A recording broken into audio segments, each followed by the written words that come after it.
Joseph ruled as second in command in Egypt to a good Pharaoh.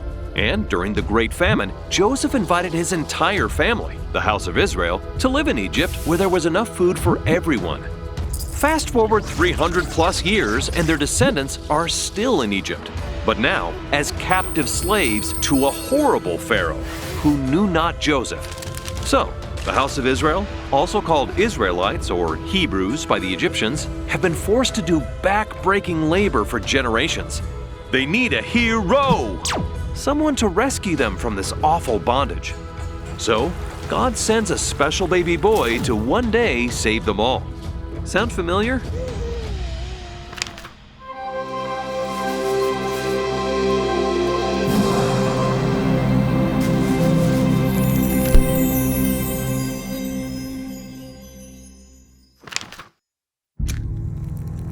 Now, this current Pharaoh sees the Israelites multiplying so fast that he fears they'll soon have more power than him. And to prevent this, cruelly orders all baby Hebrew boys to be killed. Well, you know the story of Moses' mother, Jochebed, concealing her beloved baby son in a basket in the river to save him, and Pharaoh's daughter finding, loving, and wanting him for her own son. But imagine her approaching her father. Dad, I know you want all the Hebrew baby boys killed, but I found one of them, and I want to raise him here in the palace, as your grandson. Remarkably, the Pharaoh agrees. Her incredible courage saves this future prophet, and Moses is raised in the house of Pharaoh as royalty. However, 40 years later, Moses leaves the palace behind, moves far away to Midian, and marries Zipporah. He spends the next 40 years learning about the true God from Zipporah and his father-in-law Jethro. Once he comes to know the true and living God, the Lord speaks to him from a burning bush, and God calls him on a heroic mission to Egypt, where he's to set the children of Israel free. No pressure, right? Accompanied by his brother Aaron, who is called to be his spokesperson, Moses enters the evil Pharaoh's court. They demand that God's people, the Israelites, be set free. Pharaoh turns livid and says, "No!" He doesn't believe in Moses' God, considering himself to be the most powerful man on earth. So God must show Pharaoh who really is all-powerful, and the battle begins. God instructs Moses to have Aaron turn his staff into a snake. And when the Pharaoh's priests do likewise, Aaron's staff swallows them up. Next, Aaron stretches out his staff and turns the Nile's water to blood. But the court magicians scoff and imitate this miracle too. So God sends 9 more plagues to help them believe.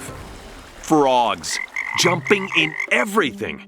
Seriously, if just one of them entered my kitchen, yeah, I'd probably run from the house praying for deliverance. But then, lice everywhere. Ugh, it's worse than kindergarten. And it's followed by carpets of flies. Now, with each plague, Moses and the Israelites recognize these incredible manifestations of God's power, and their faith in him is strengthened.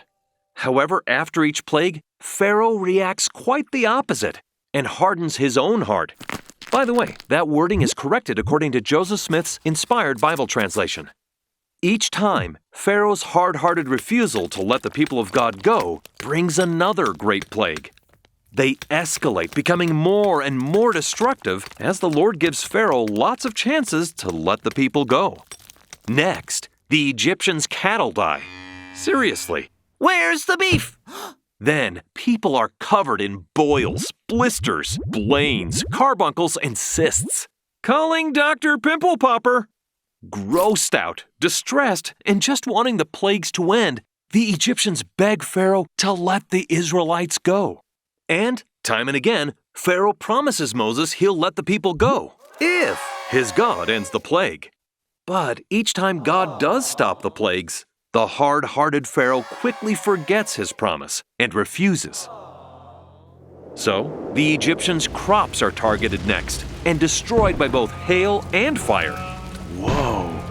Followed by swarms of locusts to eat whatever's left. Their food supply is gone. When the 9th plague of thick darkness covers the Egyptians, they can't see anything. but do hear the crowds of starving people moaning in pain. Today, one could ask, how often must I be plagued by hardship or challenge before I will listen to the Lord? Despite all the miracles and destruction, Pharaoh still thinks he has the greatest power. So God sends a devastating final 10th plague to ultimately set the Israelites free.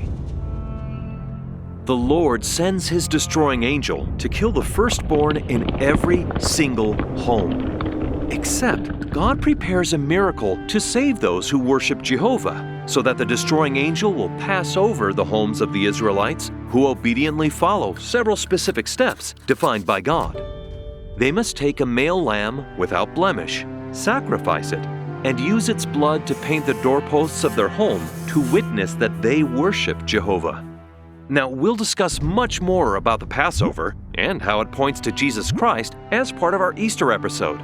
But for now, the destroying angel silently passes over the Israelites, but hurting every Egyptian family, including killing Pharaoh's own firstborn son. Devastated, he finally does let the Israelites go.